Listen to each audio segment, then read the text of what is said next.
Good afternoon, everybody, and welcome to Fawcett, Missouri. We are at Mid-Buchanan High School for high school football coverage this afternoon on the Dragon Sports Network. Dave Riggert, Nick McCutcheon, Jimmy Taylor as well today as we get set for the Dragons of Mid-Buchanan. Number one team in the state taking on the Adrian Blackhawks in the Class 1 state semifinals. These two teams one win away from a trip to the state championship game next weekend at Blair Oaks High School. Nick McCutcheon, we've been doing this for about, 12 weeks now, and now they're back to where they have wanted to get to. Obviously, next week is where they certainly have dreamed of being. The third straight year, Mid-Buchanan back in the state semifinals, looking to finally win this game, one that has been so close the last couple of years. 2 years ago, they lost to Lincoln here at home, went for a 2-point conversion to possibly win it and go on to the state championship and fell short. Last year, played a very good Valley Catholic football team. They've got back to this point, and I think they're ready. I think they are too, Dave. We've seen it this entire season. I think of all the things that we talk about over and over again that are very impressive about this football team, the thing that's really wowed me the most is their ability to literally take it 1 week at a time. Yeah. Every single week. We know the big goal has been there from the off season on, but they have not looked past the opponent in front of them each and every week, and until last week had really not been tested all season long because they've done that. They've been so in tune, so focused from week to week, knowing that if you slip up once, that could cost you the ultimate goal. And I think it's going to be, this is the one that worries me just a little bit as far as that keeping it week to week thing, because this is the hurdle that this team hasn't been able to get over the last couple weeks. So this is the first time this year really when you can kind of have in the back of your minds, it's not just the opponent, it's getting over that semifinal hurdle as well. But from everything we've seen so far this season, no need to worry. I think this team's ready for it. And as they come on and their fans cheer them on and they get this home game as they get set for the semifinals against Adrian, and we'll talk about the Blackhawks in just a second. A team a lot of people around here don't know much about, and it's a team that you just don't hear anything about around here. We'll preview those guys here in a second. But you got to see the game last week, obviously, and they had a rematch with Hamilton in the state quarterfinals. Finally, some adversity. They were down at halftime and had to kind of figure out what to do. Hamilton was shutting down the run game for the most part and limiting that and making them throw it. But the thing we've said all year long, they can do both. It doesn't matter. You can take one thing away, and finally one team did. And, boy, they showed in the second half, especially with Javen's numbers and everything that they did last week, impressive that, okay, take something away, we'll still beat you. Yeah, and I think looking back on it, watching that game throughout the first half especially and a little bit early in the third quarter, just sitting there thinking like, oh, my gosh, how can this Hamilton team, they lost 63-6 to Mid-Buchanan about a month ago. How can they be this much better? But looking back on it, it was really some Mid-Buchanan mistakes that I feel like kept Hamilton in that ball game. Not to take anything away from Hamilton. They played very well, especially defensively. But it was some mistakes that really killed the first couple of drives for the Dragons. They got down in the red zone on their first drive, and then they had a penalty, and then they gave up a big sack, and that just put them behind the sticks, and they couldn't score on that opening drive. But you can always make adjustments to what the other team is doing. What's hard sometimes is when you're tripping over your own feet to stop doing that and all of a sudden just get back to your usual ways. And that's what this football team did. And I think that was the thing that impressed me the most last week, was not just their adjustments to what Hamilton was doing, but they stopped making mistakes. They stopped having untimely penalties. They didn't give up the sacks even once they started throwing pretty much every single play. Javen Noyes was unbelievable, only 5 incompletions the entire game. So, it was – I think that game was extremely, extremely important to happen when it did. Yeah, because absolutely. This team had the confidence that no matter how the first half went, hey, we beat these guys 63-6 a month ago. We can come through this all right, but still to face that adversity, to kind of check that box, because that was really the only one they didn't have checked yet this year. Let's talk about this Adrian team, a team that is in the West Central League. Again, they're a little south of Harrisonville. If you're heading down to Joplin on that interstate, you'll see an exit for Adrian. And the Blackhawks are a team that come in 10-1. They did have one regular season game wiped out because of COVID, and then they had a bye in their opening round of district play as well in their first round game. So they've played 11 football games. They're 10-1. The one loss came in their first game of the year to a Butler team that's a Class 2 team that lost in the quarterfinals last week. So they lost to a really good team to open up the season and fell in that game 20-14. They beat Marceline last week 13-7. It's a team that likes to run the football. They again, you'll see them here as we go on throughout the day, but they've got some guys that look the part. They have a very big football team, which is a lot different than what Mid-Buchanan is. They're just not big. They're athletic and small and agile. This is a team that likes to run the football. They only average 63 passing yards per game, about 280 on the ground, including a freshman running back in Hunter Bailey, who is averaging 104 yards per football game, has 11 touchdowns, and their quarterback, Colton Bass, also, he's at 820. Their other running back, Corbin Kisner, is at 856 on the season. They run kind of a wing T type of offense, so they will put the ball on the ground. Mid-Buchanan will have to deal with what they've seen a lot this year, but a team that's bigger and probably more athletic than what they've seen all year long. Yeah, I think if you're wondering what this Adrian football team is going to look like, I'm going to guess, we haven't seen them either, but I'm going to guess just looking at the numbers, very similar to what we saw last week in Hamilton, where they're a team that does not want to throw the ball. They want to run it. They've got their workhorse, but they also have a quarterback who's very good at running the football. And, yeah, you said it. I think an advantage for the Dragons, first time in a long time, you're facing a team that you haven't seen all year, right? But they're not much different from what you've seen. Every team, it seems like, that they've played this year has been a wing T team that wants to keep it on the ground. And I think the key for the Dragons, unlike last week where, you know, they were able to overcome some adversity, but this week get a big lead, because this is the type of football team that they can hang in a ball game if it stays close, but if you get up a couple of scores, it may be over. One guy that Adrian will be missing will be Grant Stacy. He is their top receiver. He's a wing back. He's a slot back. He's a receiver. He is in street clothes today. Don't know the severity of the injury. Looks like he has a knee brace on. He will not play today. That is a big loss. Yeah. According to Coach Fritz, he's one of the dudes on their team, and he is not suited up today. That's a big loss for Adrian because they don't throw it a lot, and he's by far their best receiver. Yeah, nine touchdowns throw it through the air on the season for Adrian, and Stacy caught 6 of them, averaged almost 24 yards a catch, and had over 350 yards receiving. So, yeah, a team that doesn't like to throw it a lot. I mean, he literally had more than half of their receiving yards on the season.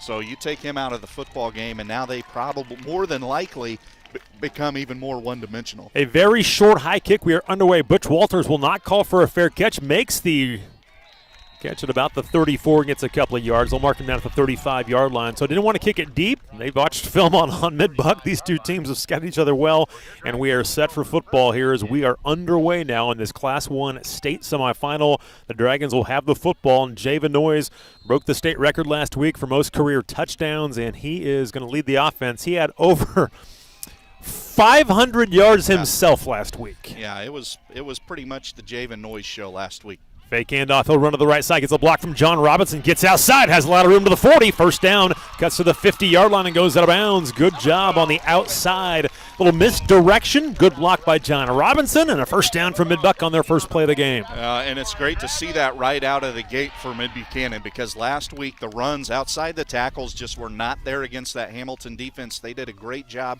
stringing out and limiting the perimeter runs of the Dragons. Here's another perimeter option play to TJ Runyon, goes to the perimeter and gets knocked to the boundary this time. On the near side, he's knocked out of bounds by linebacker Gage Harris. Gets just 2 on the play. It'll be second down and 8. And, you know, one thing, Hamilton and Mid-Buck have played a lot the last couple of years because they met in the postseason as well. Obviously, they're in the same league. They know each other so well. No but now when teams don't know each other, boy, you can throw a lot of things out there that they're just not used to. Right, and we've talked about it at length, all the different formations that Coach Fritz and his staff like to use, and just it's a different speed for a 1A football team that this Mid-Buck team runs at. Javen down the sideline and getting bumped out of bounds was TJ Runyon. A good coverage on the play of that time by linebacker Corbin Kisner. We'll see him in the backfield on offense as well, but they try to wheel route for Runyon, and they force him to the boundary.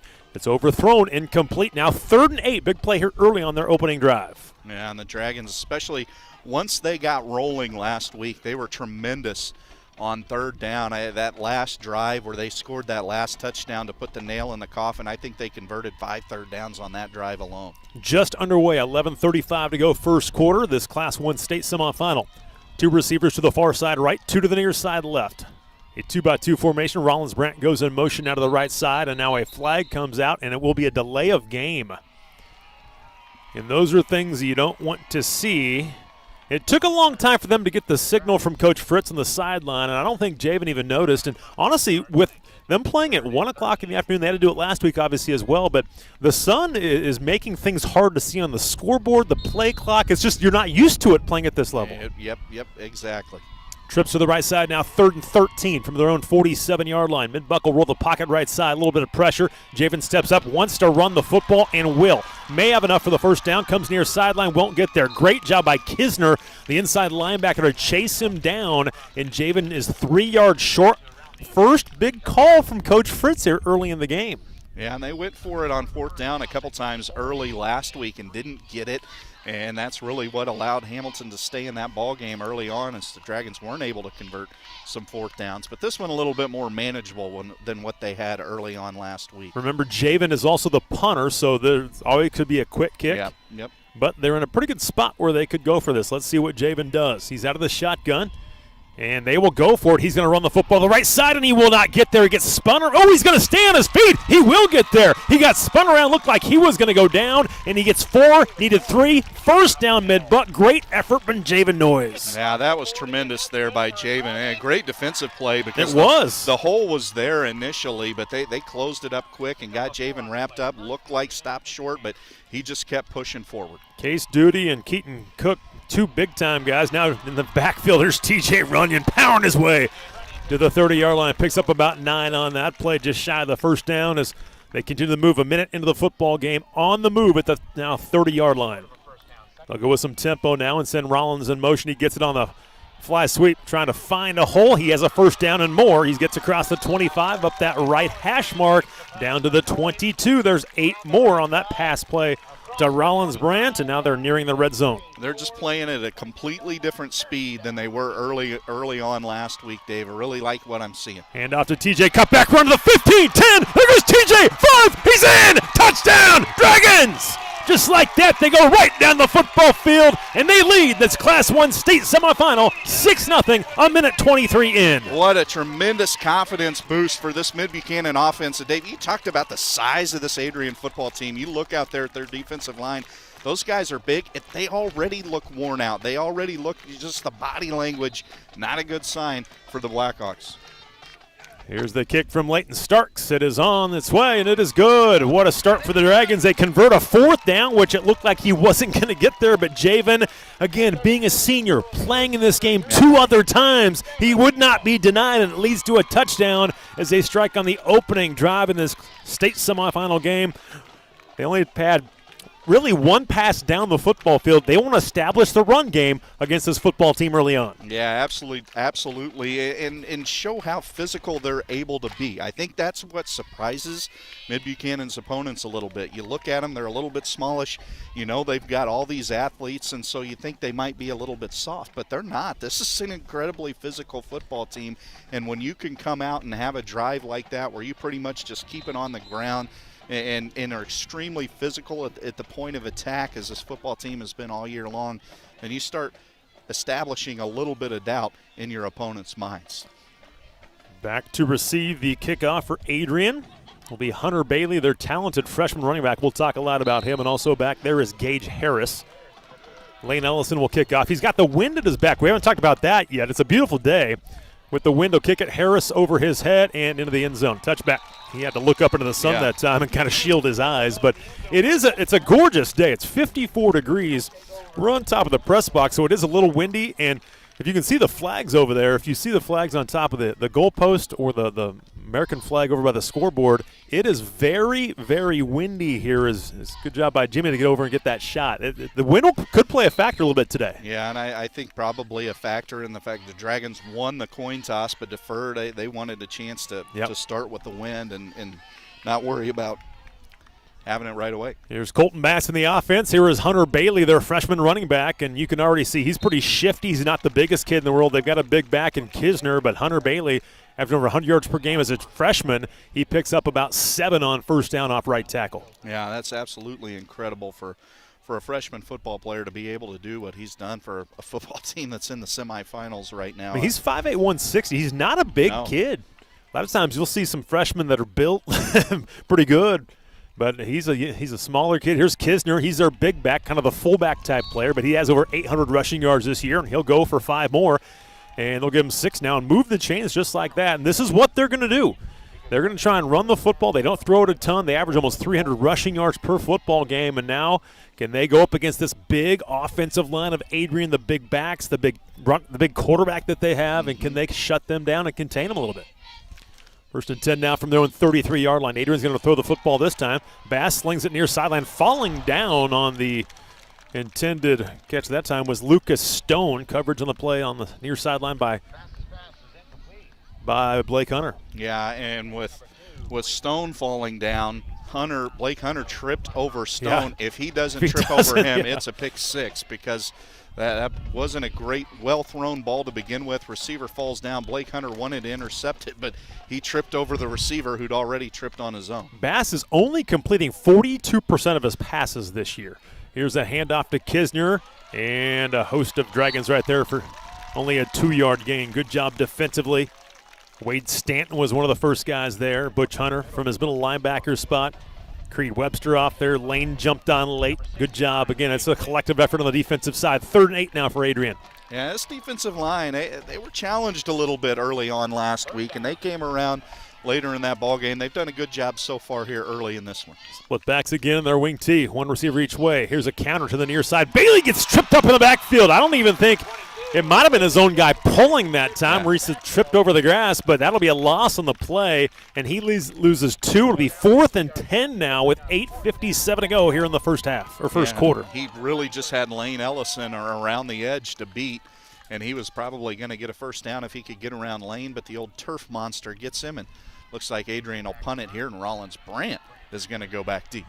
It's usually Caden, but they were just making sure Cam Duty will kick it. All 6 feet, 240 of them into the wind, and it's over there. Rollins will get it late off the bounce near the 30-yard line. Why not make a play? And he'll get about 7 or 8 yards out of that, up that hash mark. 8.5 to go here in the first quarter. 7-0 Mid-Buck. They give up the 1 first down, but they had Adrian where they wanted them. 3rd and long. That is not where the Blackhawks want to be. No, that big offensive line of Adrian didn't get a lot of push there early on. This Mid-Buchanan defensive line doing a good job, and were able to get in on some of the tackles. Last week it was all linebackers and defensive backs making tackles, but did a great job there on that opening drive. And offense going to take over with great field position again. From their own 37-yard line, they move right to left. Here is a handoff to Runyon. He's got Creed Webster out in front trying to pull. Great blocks, and there goes TJ again. Wow, they sprung him. He's to the 30. He's going to go. TJ Runyon from 63 yards away. What blocking out in front by Creed Webster and John Robinson. Pay dirt. TJ Runyon, touchdown Dragons. Creed and John Robinson, tremendous blocks, but also a great job by TJ to not get ahead of those blockers, because that play was not going to be a touchdown if he wasn't patient. And that's just, again, that's that experience and just understanding the offense, understanding the plays, not trying to do too much right away, and just giving what's there and trusting your offensive lineman to make those blocks and get you the long touchdown run. And now there's that 2-score lead that we talked about in pregame, Dave, where, hey, that's a tough mountain to climb against this football team, especially against an Adrian team that wants to keep it on the ground so much. Coach Fritz told me, I went and talked to him before the game on the field, we need a big day from TJ. Yeah. Well, how about 4 carries, 100 yards, and 2 touchdowns right now? Yeah, that's – and, I mean, that's what we talk about, though, week after week. I mean, last week, TJ, not a bad day, 12 carries for 107 and a touchdown. But still, here we go. He had 107 all week, all game last week, and he's already pretty much matched that early in the first quarter here. 14-0 Dragons. We are 3 minutes and 43 seconds into this football game. What a start for the Dragons in a round where it's haunted them the last couple of years. A loss to Lincoln, by one. Harris will shield his eyes, fumble the football a little bit, and now kind of nonchalantly come up the football field and go to the outside of the 30 and knocked out of bounds by Lane Ellison short of the 35-yard line. 8:08 to go, opening quarter, 14-0 Mid-Buchanan here in this Class 1 state semifinal. Mid-Buck football here on the Dragon Sports Network. As always, is brought to you by Wheeler's Drywall, by Ellison Oxshire Architects, by Farmers Insurance Agent Christy Anderson, by Jay's Convenience Store, by Agency Concrete Construction, and also by Shelter Insurance Agent John Anderson. Second drive for Adrian, 1 first down in their opening possession. Split backs again for Kisner and Hunter Bailey. Here is Kisner again, trying the big back, and not much running room there. Wade Stanton also in the middle of that. We see Joel Kiger, a little more beef up there. Kiger was there. Chase Davidson was right there. Yeah, and I've really thought, I've had a lot of people ask me throughout the year, like, okay, how good is Mid-Buck? Are they that good? Can they win it all? What would it take to beat them? And I've always kind of thought maybe it might be this type of football team where you've got a big back like Kisner. They list him at 5'10", 195. I mean, he would be almost the biggest offensive lineman on this Dragon football team. Colton Bassett, quarterback, play action pass. Then it's going to be a slant that is tipped to the line of scrimmage. Javen Noyes in coverage. And again, all the Dragons go toward the football. They just, at their pursuit all the time, even on an incomplete pass, the ball was to the Adrian sideline. All 11 start going that way because of their pursuit of the football. But tipped the line of scrimmage, and it's now 3rd and long again for Adrian. Yeah, putting them in those long distance to go situations is really, I think, will be really, really key throughout this football game. We saw it work on that first drive. See if they can turn them over again here. Colton Bass under center.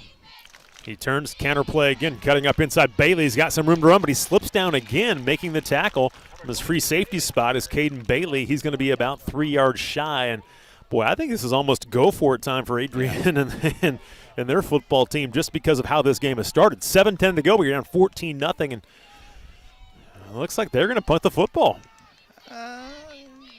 Yeah, they are. Man, yeah, I'm with you, Dave. It's danged if you do and danged if you don't there, right? Case Duty, 6 feet, 240, the junior, is their place kicker as well as their punter. High, but it's going to get killed by the wind this time. Javen will get away from it, and it takes a bounce in Mid-Buchanan direction, and it's going to go out to about the 35. They gain about 5 yards on the bounce, and they will start from the 35-yard line. Last possession, a one-play, 63-yard drive. And here we go. Let's see what happens now on their third possession as they have the football thrown 35-yard line. Well, if you're Adrian, you probably got to be scratching your heads a little bit like, man, these guys have got the wind, and they're just killing us on the ground right now. Yeah, one completed pass, and that was a little tie sweep. Here's TJ again. Creed leads the way. Again. Here he goes, first down. Creed Webster. What a job by Creed to lead the way, and they'll get out near the 40. There's 13. He's over 100 yards on 5 carries, 2 touchdowns. Big day so far from TJ. 6.5 to go first quarter, 14-0. Mid-Bucks making it look easy. Here's a fake and a run right side. Javen Noyes cuts up in. Great cut. Cuts back to the near side. Has Rollins to block in front of him to the 30. Here goes Javen Noyes to the 10. 5. Man, if he cuts inside of the block, it's a touchdown. He didn't, and Rollins was telling Javen, go inside, but he gets out inside the 5-yard line. First and goal, Dragons. Well, oh, doggone it, Javen. Maybe that's where having a 190-pound quarterback hurts you a little bit. And they hand it off to TJ Runyon. He scores. It is all Mid-Buchanan. We are not even halfway through the opening quarter. It is 20-0 Dragons. Wow, unbelievable. I tell you what, these rushers for Mid-Buchanan, they're not even getting touched because this offensive line and the blocking in front of them has been tremendous. Not just the offensive line. We've seen Runyon make some great blocks for Javen Noyes when he's been carrying. I mean, there is a green hat on every black helmet out there right now. Kick from Leighton Starks is up and good. 21-0. What a start. This team, you can just tell, they are focused. They're ready to go. They want past this round. They want to get that monkey off their back. And I mentioned Javen's a senior. There are so many seniors. They have a big senior class. They've got 12 seniors on a Class 1 football team. That is a lot. And they, right now, you can tell they do not want this season to end. They want to end their careers the right way. And so far, so good. You look at Adrian over there. They are all huddled. They're having a come to Jesus meeting right now. Yeah, they really are. I mean, that's the last thing you want, right? I mean, you come on the road, you're in a state semifinal. From what we've been told, for some people who cover this football team, maybe a little bit of a surprise that they got to this point despite the record. Yeah. I mean, just one loss, as you mentioned, to a really good 2A Butler team, but man, you find yourself down 21-0 right away, and that's a scary proposition for a team that came into this game averaging 31 points a game. Now a little squib kick, and it'll be caught by one of the upbacks at the 33-yard line, spun around. And down right there, the return that time by Owen Tallman, one of their slot backs. And they will have it now at the 38-yard line, but only one first down so far for Adrian.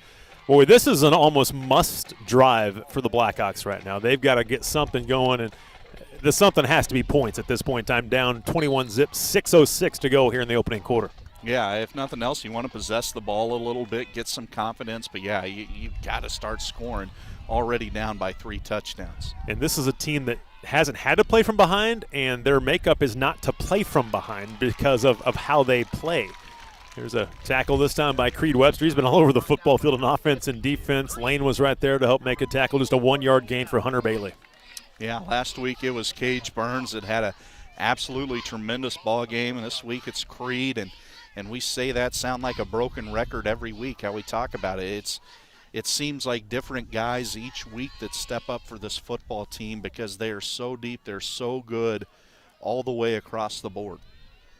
5.5 to go, opening quarter, 21-zip. Going to send a man in motion. It is going to be a handoff, and he will get a loss of about 1 on the play. The handoff to Mason Talley that time, and he had nowhere to go. A host of Dragons over there, and again, setting the edge as always. Either on one side is Ellison, the other side is Rollins Brandt. Yeah, and that's what they do so well on those perimeter runs. Yeah, they do. It's huge for this defense. And both guys that when you need a play, you can kind of count on them. We saw Rollins last week really step up big in that second half and was unbelievable defensively early in the season. For the third straight drive at a 3rd and long where they don't want to be, Colton Bass will throw the football under some pressure over the middle of the football field, and TJ Runyon had his arm around Tallman a little bit, but not enough to warrant a flag, so it stays in the pocket and the pass falls incomplete.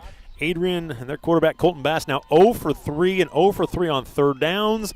They will punt the football back as they have a 4th and 9 at their own 39-yard line. And I love that no call. So often when you see – because he wasn't pulling him. Exactly. So often when you see exactly what you described, where a defensive back just has their hand kind of on the back of a receiver, everyone thinks that's pass interference. Well, if you're not really interfering with the receiver, then no, it's not. Yeah, he should be down right there. Yeah, Rollins Brandt he's been watching too many NFL games. He's my fault. But hey, if smart though. The official hadn't blown the whistle, so get up and run with the dadgum thing. And again, with the way the wind is, that's a low line drive kick. If he lets it go, it might hop for a little while, but he went down, made sure he got it. Now Mid-Buck will have the football with their worst starting field position, their own 30-yard line. Yeah. They have ran now 12 plays and have 21 points. And almost only 198 yards, not quite 200. And we have still 4:37 left in the opening quarter. Yeah, the quarter, not the half. Ooh. Man. They'll send 2 receivers to the far side right. Tight end near side left will be Lane Ellison. Another handoff to TJ Runyon. Another huge hole for TJ. He is just galloping through these holes. He's finally spun down at about the 42-yard line for 12 more for TJ Runyon. This could be a career game for TJ if it continues this way. And you can look at the big guys up front. They're having a hard time even getting set. Yeah, now a pass to Ellison. A tight end wide open down the seam. Adrian wasn't set. Hello, end zone. Touchdown, Ellison. They have them completely on skates right now, and Mid-Buchanan is dominating the football game 27-0. That is extremely demoralizing right there. You said the defense was not even – They weren't even lined up at all. Forget not being set. They weren't even in position. There's a linebacker out there trying to cover a receiver, and we talked about – you said a lot, this is a big Adrian football team. That's working against them right now, against the athleticism of Mid-Buchanan.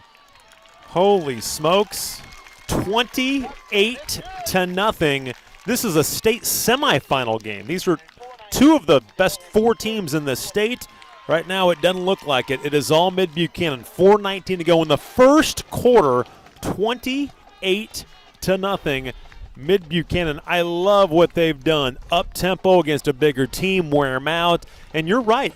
We aren't even 8 minutes in, and they look wore out. Yeah. I mean, you could see it even after the first touchdown. You could see just the body language from some of those Adrian defensive linemen. Even if it wasn't exhaustion, it was defeat, already just after one drive. And that play right there, I mean, doggone it, man, when they see that thing on film, they're really going to hang their heads low because it's and a great strategy by Mid-Buchanan as well to use that tempo against this really big football team. And I just love that. So often nowadays you don't see teams do that. Get up there and snap that daggum football. And good catch, Coach Fritz. Hey, call for fair catch next time, all right? Lane Ellison just got a touchdown. He's kicking off. He tried to squib it down the near sideline, went right to his head coach, who caught it and goes, "Gosh dang it, Lane!" Hey, but look at, if I'm Lane, I'd tell Coach, yeah, but look at where it went out of bounds. It only cost us 5 yards. It went out at the 30, so come on. But yeah, I don't think that's what he told Lane he's not doing it again. Yeah. Oh, my goodness. That was perfect. That's the way this game is going right now. You're going to go with a couple of wingbacks this time. Fullback dive to Kisner, and he's going to get a yard.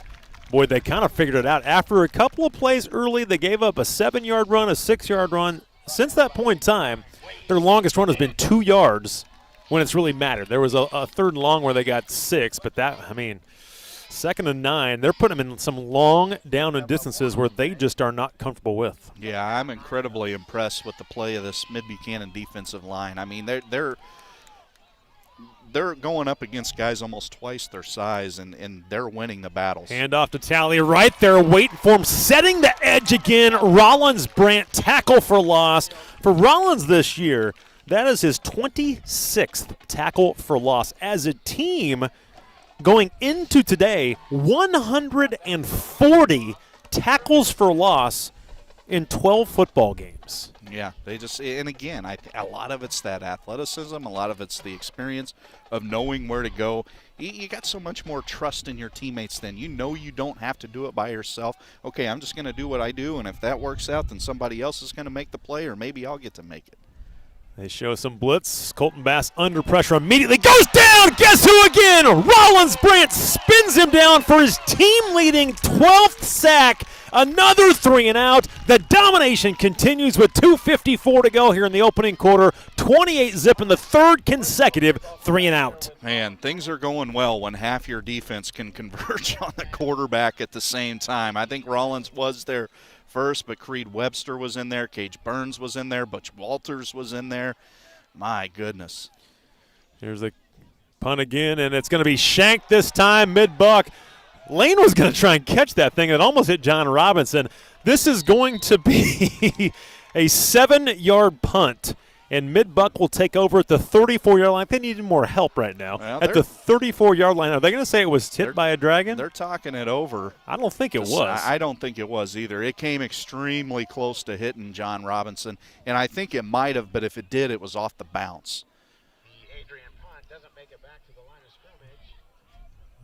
It will be Mid-Buck football. And I don't think it did touch him. It was awful close. But I don't think it did. But yeah, you're right. I think Lane Ellison thought for he wanted to catch that. About catching that football. He absolutely wanted to. And it was the right call to not catch it, because if he does, especially after his kickoff, he might get blown up there. And yeah, after that last kickoff, you might be spending some time over here next to the water jug. 28-0, 2:24 to go. First quarter of this Class 1 state semifinal game. 3 receivers to the right side for Javen. He will send Rollins Brandt on motion now to the near side left. Javen wants to throw the football. Looks down the football field. Look at the time he's got. He's going to fire it deep down the middle, and it's going to be overthrown. Caden Bailey, the intended target. Good coverage on the football field, but plenty of time. Again, this offensive line, you mentioned it, on just the run plays, opening huge holes, just – they're doing such a good job. They have all year long. And they look like a bunch of receivers down there, running backs on the offensive line, but they do such a good job up front. They really do. I mean, they wear it as a badge of honor. They know they're not the biggest guys in the world, so they have to play a little bit different. And I'm going to guess that their head coach challenged them a little bit after last week, and you're seeing that. Now, Blake Hunter goes in motion, hand off to Rollins Brandt. He'll go through a little bit of a seam, cut up inside, put his shoulder pad down low. Has enough for a first down. We'll pick up 12. Their short plays are now 12 yards. Yeah, off of 2 tremendous blocks, one from Chase Davidson, one from T.J. Runyon. Got a seal, and Rollins got right in between the two of them to pick up the first down. They will go with that tempo again at the 22-yard line. Another handoff to T.J. Runyon right down the middle of the football field between tackles, and they've got to hang on because of how hard he's running right now. Kisner and Bass help make the tackle. The quarterback and running back playing safety and linebacker, and a pickup of 9 for T.J., and they will go with that tempo again. From the 13-yard line, here's T.J. Makes the first man miss, has a first down to the 10. Flag does come out. It's been a pretty error-free game so far. We have not had many flags. Just the second one. And it will be enough for a first down, but this could move it back. It's going to be a hold. So first time that Mid-Buck has been flagged for a holding penalty. They did have the one delay of game. No, and I guess if you're looking for a positive and the negative there, well, we've seen these offensive linemen do a lot of times when they do get called for holding. A lot of times it's been back in the backfield, and so then what should have just been a 10-yard penalty can turn into a 15, 20-yard penalty. 1:40 left. It's a swing pass to the near side for Runyon. Great blocking. Good job by Rollins Brandt. And a great block down the near sideline. And T.J. Runyon strolls in from 21 yards away. It's his 4th touchdown of the football game. His first of the air. Great blocking down the field by Blake Hunter and Rollins Brandt. They open it up, and it was an easy pitch and catch from T.J. Runyon from Javen Noyes. You want to talk about attitude. I mean, you got Rollins Brandt out there, 5'9", 160. He had a tremendous block on Corbin Kisner, who's 5'10", 195. And that doesn't sound like a huge difference, but if you see those two guys standing next to one another, you would not guess that Rollins could do what he just did to that big linebacker. But, man, it's just – golly, I'd love to go down there and run between these holes right now. No doubt. And it's receivers, it's linemen, they are all putting on the line right now. And with 1:33 to go here in the opening quarter, it is 35-0 in a state semifinal game. There could be a run. If there was a running clock, you could do it after 35 points in the first half. You could have one right now in the state semifinals. That just does not happen. It does not. It's unbelievable. I mean, just the efficiency. We've seen this Mid-Buchanan team do this at times this season, but it hasn't been against teams who are 10-1. Mm-hmm. You know, it's been against teams who are winless or just won 1 or 2 games, or maybe against the better teams. Takes them a little bit to get going, and then they really start rolling. But, man, they have come out as just on fire in this football game. Gage Harris on the return. Great job on special teams and getting to tackle Zach Kelly. We've called his name a lot, playing a lot in the second half and getting some special teams reps. Good kick by Ellison that time. He kicked it away, didn't try and pooch it, and great coverage that time by Zach Kelly. Yeah, and I watched, and Coach Fritz had a good little one-on-one conversation off to the side with Lane after the touchdown and before that kickoff, so a much better kick from Lane that time. 1:26 to go in the opening quarter. 35-0 Mid-Buchanan. I'll go with their split backs again, tied into the left side. Handoff. This is Kisner again. They haven't tried Bailey a ton. It's been Kisner a lot. There's no gain again. Well, you know, golly, if you're Adrian, do you think about getting away from your bread and butter a little bit and doing something that, hey, we see that sometimes where you get a team out of character a little bit, you can catch the other team off guard because they're not prepared for you doing something so far from what you usually do, but then you also put yourself in a tough position there where maybe your quarterback's not used to throwing it a whole lot and can end up throwing interceptions and making big mistakes. Here is Bass. Here's a handoff. Kisner gets a little head of steam this time. Out of the shotgun, he will spin for about 5. Butch Walters helps make the tackle. Spinning off there was Creed Webster, Cage Burns as well. It'll be a 3rd down and 5 coming up for Adrian. That's their best run in a while. 6 carries, 15 yards. Best since the first or second play of the game. Gisner has 6 carries, 15 yards now. And they'll send 2 receivers to the near side right, 1 to the left side. 1 back to each side of Colton Bass. And looks to go for the slant and nearly picked off by Javen Noyes. Boy, he jumped the route intended for Gage Harris, and tremendous anticipation by Javen Noyes. Almost got the pick. I'm not sure he would have been caught that time. 4th down again. This could be the 4th consecutive 3-and-out. 11 seconds left here in the opening quarter. Yeah, there were 3 potential outcomes on that play. Touchdown Mid-Buchanan, touchdown Adrian, or incompletion. And unfortunately for both teams, it's just an incompletion. Mid-Buck will take it. They should get the football in pretty good field position again. Duty kind of bobbles the snap and does not hit this one well. He just had a 7-yard punt, and this one won't even get to the 50, come back, and they'll be down at about the 42-yard line. So it'll be about a 17-yard punt, and Mid-Buchanan, if they go for the jugular right now, 3 seconds, they could score 42 here in the first quarter if they go on to up top right now. Well, and from what we've seen, they may not even need to go up just top run a play to do it. It's, man, I tell you, and it's nothing against Adrian. It's just how good Mid-Buchanan is right now. It's a special football team.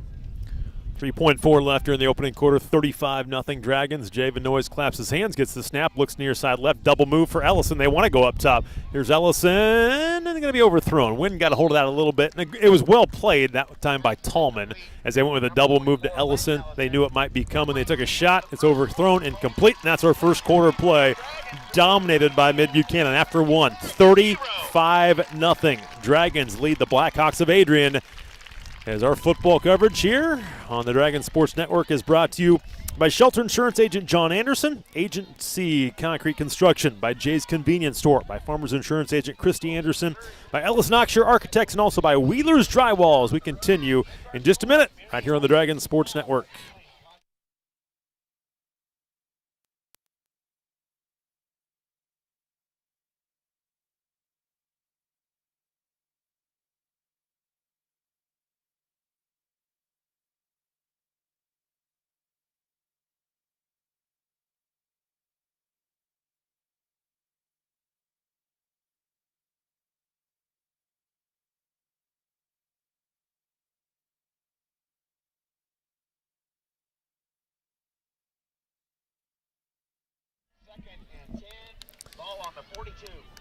Here we go. Mid-Buck has the football. Their own 42-yard, the 42 of Adrian, the plus 42. Trips to the near side right. Hand off to TJ, running again. Hesitates and now has a big seam. He kind of hurdles over the 35.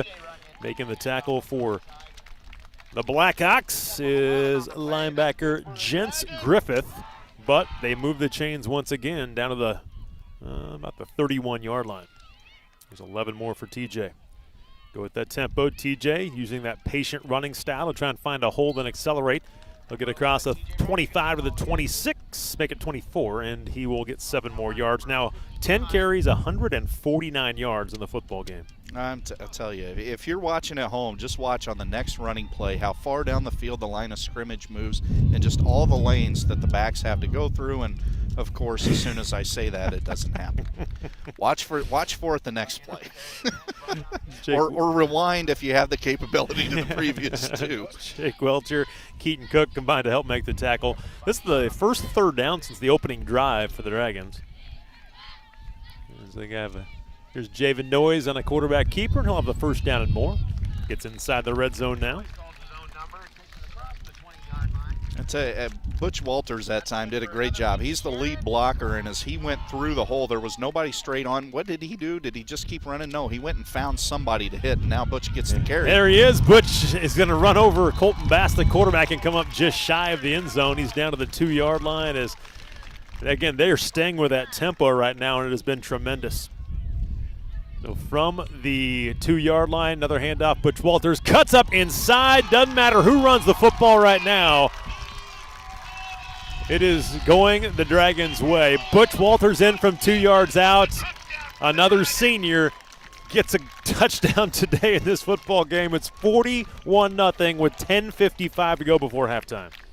Well, I know he'd probably be mad at me for saying it over the air, but I just looked down there, and we watch Coach Fritz all season. After every drive, he likes to look up at the booth, and communicate with his coaches eye to eye. He walked over to the water jug there, and I saw a smirk on his face, Dave Riggert. That is not a guy that smiles a whole lot during football games, but I got a smirk on Coach Fritz's face there. 42-0. This does not look like a state semifinal game. This looks like a game that should have been played back in September or October right now. And again, Adrian just cannot do anything. They've had 4 consecutive 3-and-outs. Mid-Buchanan cannot be stopped on either side of the football right now. Right now, Adrian they have 28 yards of offense. Mid-Buchanan, if I can do this quickly, has I'll just tell you, they have over 300 yards of offense right now, and it's 42-0. We have played 13 minutes and 5 seconds of football. That's it. 13 minutes and 5 seconds. It's 42-0 in the Class 1 state semifinals. Yeah, that's what's unbelievable to me. I mean, this looks like one of those conference matchups between like a 3A team and a 1A team, or a 5A and a 3A or whatever. Man, boy. I'm speechless. I was going to say, I don't even know how to describe this. Running out of good things to say. Here's a little squib kick and a sliding catch at the 35-yard line this time by Lucas Stone.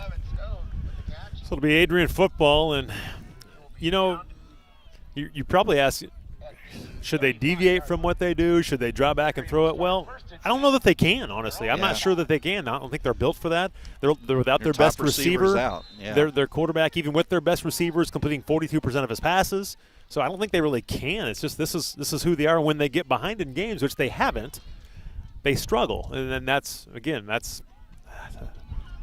challenge of having an offense like this. And here's their best play of the football game between the hash marks. Their fans finally have something to cheer about. Hunter Bailey has a first down, just their second of the game. He goes for 18 at the 47-yard line now of Mid-Buchanan. Yeah, they've been trying to go smash mouth with Kistner, but that time they go with the freshman Bailey, who hadn't had a carry in a while, and he gets their best play of the game. First down across midfield. They're in Dragon territory for the first time.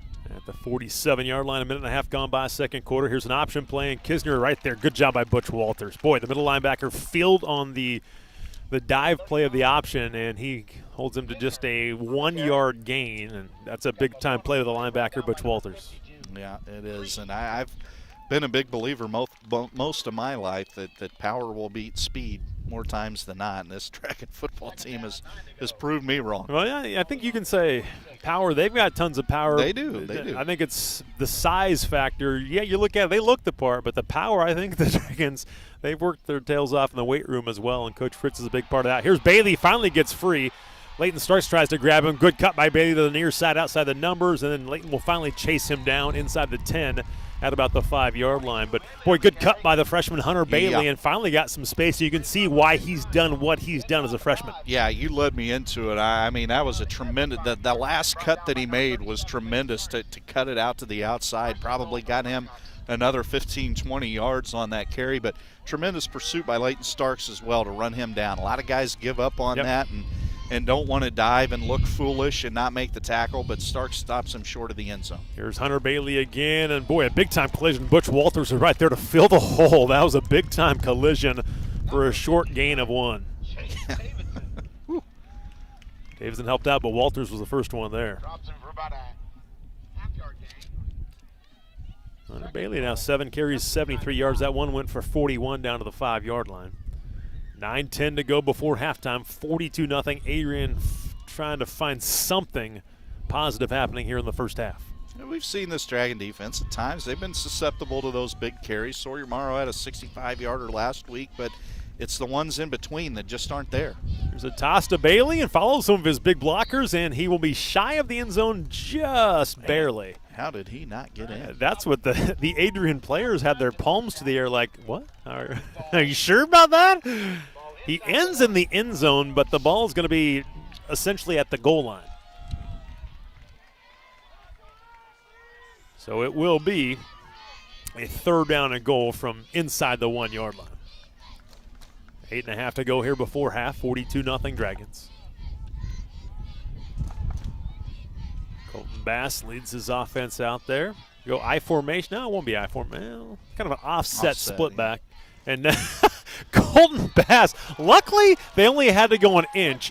He waited for a fake, and he was waiting essentially at the goal line. He probably could have reached the ball out and scored, so he just kind of moves forward about a foot and gets in the end zone. But that could have been disastrous. He's waiting for the back on a fake. Yeah, he's standing out there not looking forward with the ball sticking out, just waiting for somebody to take it away.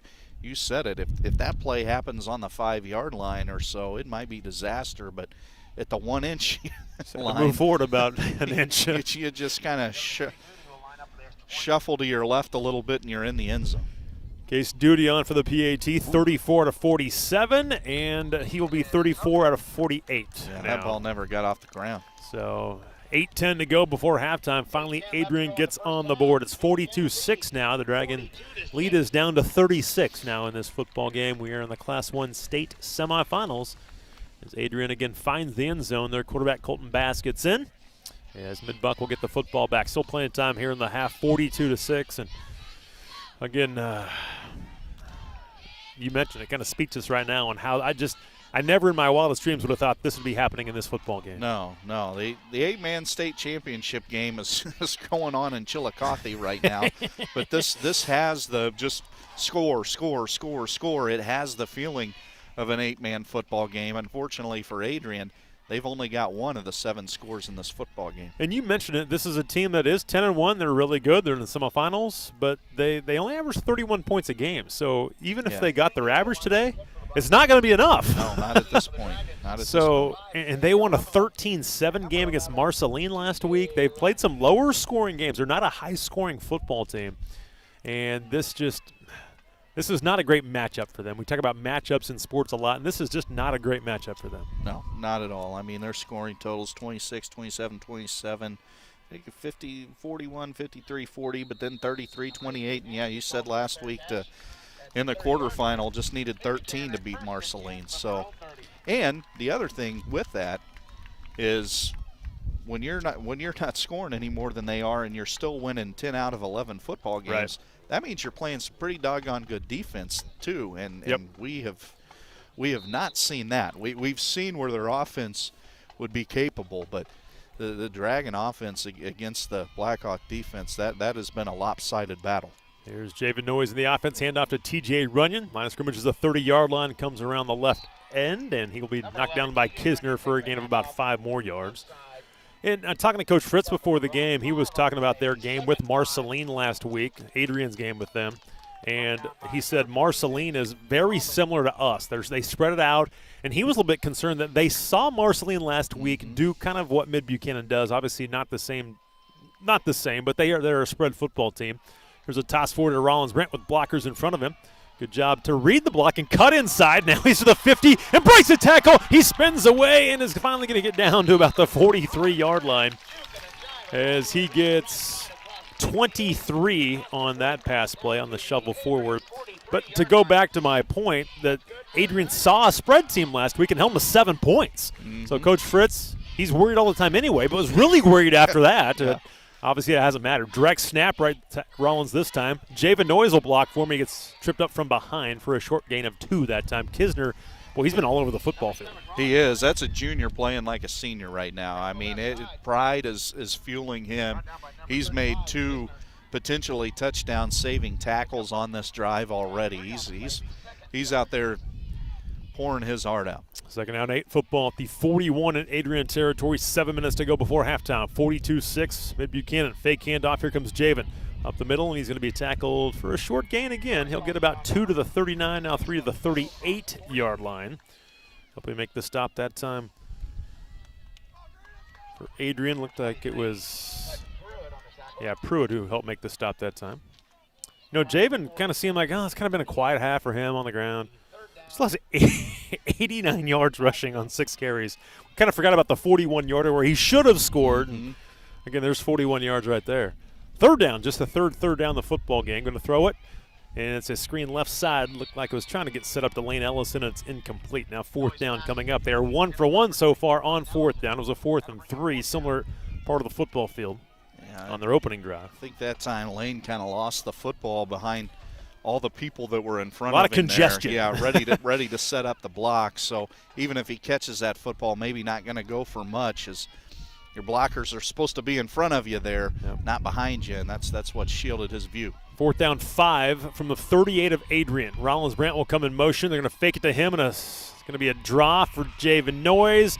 Good little hesitation. He has a first down. Boy, that little guy, he has the heart of gold, man. He can find room when he needs to find room. On the 2 4th down runs, he shouldn't have got either one and did. Yeah, that sidestep that he uses is incredible. I'm not sure I've quite ever seen anybody use it as effectively as Javen does. Almost his 5th consecutive 100-yard game. Now TJ's loose again. Going to come to the he's just breaking tackles. I think Adrian's almost given up. Yeah. That time Gage Harris almost gave up at about the 5-yard line.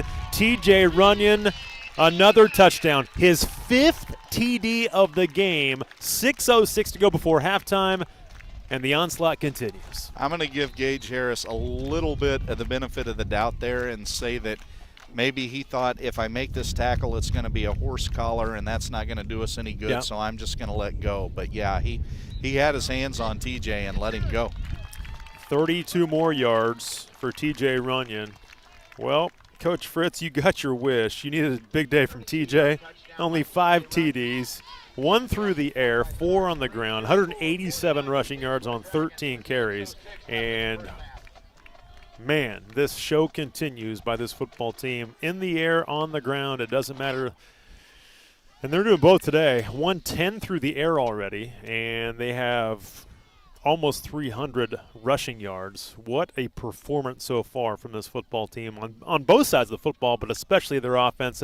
We always look toward the offenses and how much they shine, kind of overlooks the defense, but it's hard not to just gush about this offense right now. Yeah. When you average 53, 50, almost 54 points a game, that's going to go up after this one probably.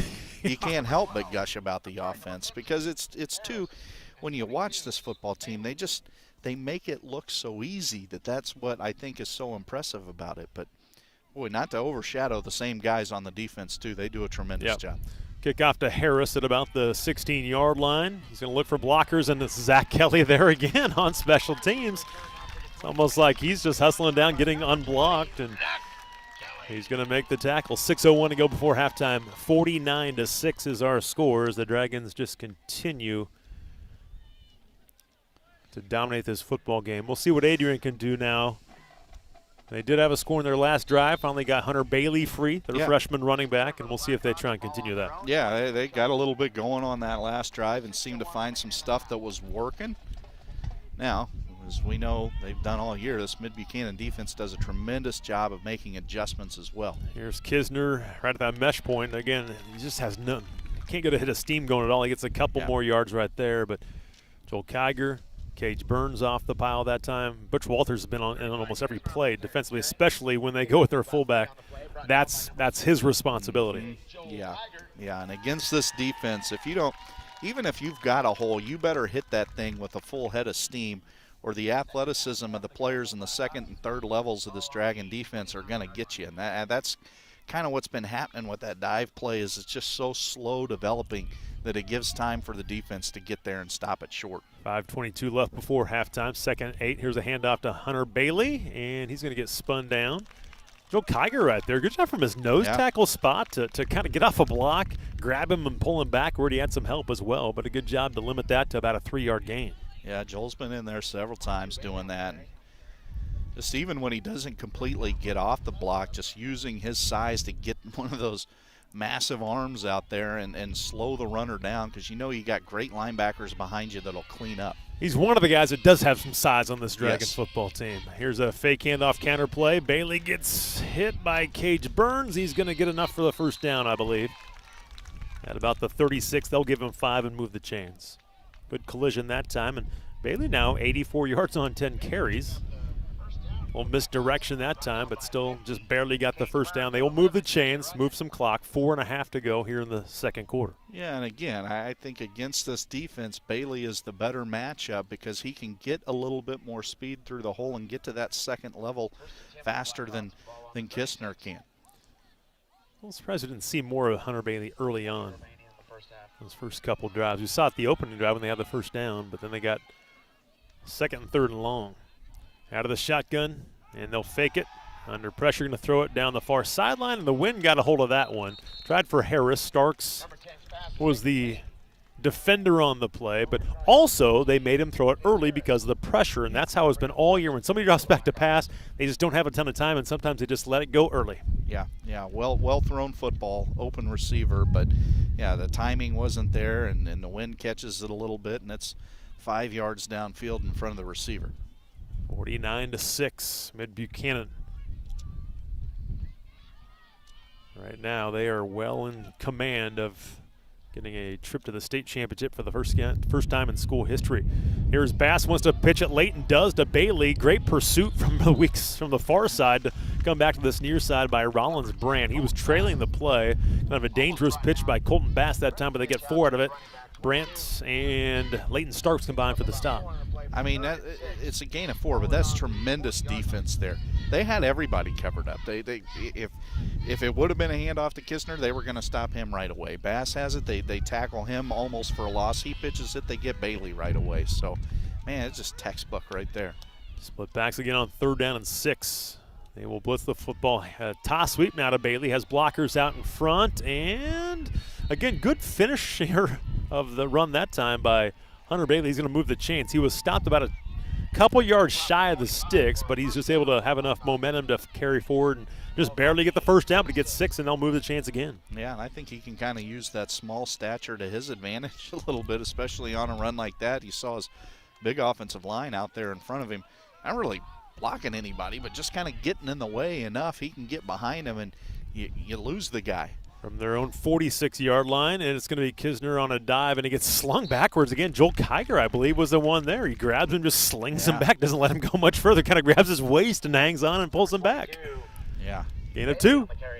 That's under 3 to go now here in the second quarter. If you're an interior lineman and a nose guard is doing that, you're not doing something right. Yeah, no doubt. That's a tough play for those D linemen, too. Yes. Because that's a quick hitter, and you've got to get off your block and make that tackle, and it's something for a linebacker to make, not a nose tackle. Yep. 2:35 left in the half. Another one, same result. It's almost exactly identical, except it went between the center and the left guard this time. It'll be a 3rd down. This one only got about a yard this time. Not quite the same result. It's just so tough when you're in there. I mean, because you can't, you have to continue to be physical and pushing, and you got to be low, and you got to use leverage, and you've got to have vision to see where everybody's going and understand, well, they're taking me this way, that means the ball's probably going to go the other way, and it's a very hard position to play in that interior defensive line. Play action pass. Bass has some time. Now down the right sideline, and it's going to be deflected. Great play by Caden Bailey. He leads his team with 8 picks, but that was textbook right there. Just reached up and knocked the football away, and it's incomplete, brings up a 4th and 7. Yeah, tremendous there, and good recognition as well. If Bailey goes up and tries to make another highlight reel interception, as he's had many of those throughout this season, maybe going to end up getting called for PI there. So instead he just goes up and makes the deflection that only a 6'3" DB can do. 1:49 to go here before halftime. 49-6. Adrian will go for it, down 43 here in the first half of this semifinal game. 3 receivers to the near side left. And now I think a timeout has been called. It's going to be called by Mid-Buck. Dragon defense will call timeout just to make sure they've got their T's crossed, their I's dotted. Yeah, 4th down 7. Coach Fritz making sure these guys don't rest on their laurels here with a gigantic lead. And well, honestly, he wants to stop in great field position to go get another score, I think. Yeah, he probably does. And he potentially rest some guys in the second half in the state semifinal. Can you believe that rest guys for the state championship next week? Coach is going to be faced with can that actually decision. Think about that. Yeah, I mean, against the 10-1 football team, you're probably not going to do that until a little bit later, because you could get yourself in trouble. Crazy things can happen in a high school football game. But yeah, to think that you're even going to be faced with the decision of possibly being able to rest your starters for almost an entire half in a semifinal game is unbelievable. potentially they could play one series maybe. Yeah, yeah. And rest up for next week. Ho-hum, rest up for the state title. Here's a screen pass. It's set up well. TJ can't quite make the play. Kisner going to bounce to the outside, but he kind of circled back. He does not have the first down. If he goes straight forward, he's got it easily. Great job by Lane Ellison to knock him down. And because he bubbled out, he lost some yardage and does not pick up the first down. Yeah, exactly. And a tremendous open field tackle from Javen Noyes, the quarterback of the Dragons as well, on a great big fullback out there. But you said it was not a great decision there. He probably just keeps go moving north and forward. south. Ooh. He gets the first down and maybe then some as well. Yes, absolutely. I thought that was going to be easy first down. Then he bubbled back a little bit, and a great play by Lane and Javen. Going to go for the jugular. Holy smokes, it's 49-6. Deep pass to the left sideline, going to be incomplete. Ellison and Brent were right there. I think the jugular's gone. Yeah, and 1:32 left here before halftime. Javen there, I mean, he was throwing that football away. Smart decision. Just one pick the entire year. Against West Platte? Coach Fritz said that wasn't his fault. It was against East Buck in the district championship game, right? Was it? Yeah, and Coach Fritz said that was right. that was on his guys in the booth. So yeah, because we started talking about it. It's our bad. Butch Walters in as the running back. And Javen wants to throw it. Looks over the middle and going to find Rollins Brandt right there. Big collision. Lost the football. It's on the ground, but right there to get it. Again, they only have 3 turnovers the entire year. And it was at Butch to get back on it. It was. Butch Walters grabs it. And now a flag comes out late. yeah, and It's going to be on Adrian, I think. It's going to be a 15-yarder. That's one there. If you're Rollins, you got a 43-point lead. You could probably just go down there. Fighting for the extra yardage is what caused that football what gave time for Adrian to strip the football away from Rollins. Yep. So probably just go down there. Well, now an unsportsmanlike conduct personal foul after the play is going to give him a first down. So something must have been said or something because it didn't look like anything, but it was thrown pretty quickly after that play was over. Yeah, the teams had already been separated when it was thrown, so it either got hung up in somebody's pants or it was just a little bit of jawing after the play. From the 31-yard line, here's TJ Runyon, and only a couple yards. That's his shortest run of the game. They came in a little bit of a run blitz from the outside. And that time it was Kellen Preston, their defensive end, who helped make the tackle. You see Adrian there. That time they were up quick, hurried up to get back into position. They're starting to figure this thing out. Javen rolls to the left side, steps in the pocket, gets some space to the left side, and going to dump it for Lane Ellison. He checks it down to Lane. He's to the 15, breaks a tackle down near the 5-yard line, down to the 4. Great job of just improvising that time by the senior quarterback. It was tremendous, Dave. I mean, he put a couple of moves there to get into a position to make that throw that were just incredible. And how about another one for TJ? 6 points. Again, the 6th time TJ Runyon gets in. 45 seconds left in the first half, and TJ Runyon with his 6th touchdown. Man, it is amazing what this football team is doing right now. Yeah, it is. I really don't know what to say about it at this point anymore. It's just a completely utter domination. Oh, boy. That wind got that one. He still it snuck got it in through. there. That thing got in there somehow. I am not sure how that thing got in there, but I don't really care. Wow. Well, that gave us a little bit of something to talk about there for a second. 56-0 is the score. Or excuse me, 56-6. 45.2 to go here in this first half. This is a state semifinal. I'm going to reiterate that a few more times. This is a state semifinal game, and Mid-Buchanan is just playing around right now. They were so focused. They've been so focused. You mentioned it week to week, and it is a cliche, but this team has done it, and they've been so focused. And sometimes when you get to where you want to get to and where you've been the last couple of years and have lost the football game, then you kind of get uptight and you don't play loose, and that has not been the case for this team. Yeah, well, I wondered, too, if last week was a bit of a wake-up call for this team. If you rest on your laurels just a little bit. That first half might have been the best thing to happen for the exactly. this team. You're playing good football teams. You're unbelievably good, but you're still playing good football teams, and if you slip up, they can jump up and bite you. And they saw it in the first half last week and did an amazing job of coming back and just totally dominating the second half of that game. But, yeah, you hit the nail on the head. It might have been exactly what this team needed when they needed it.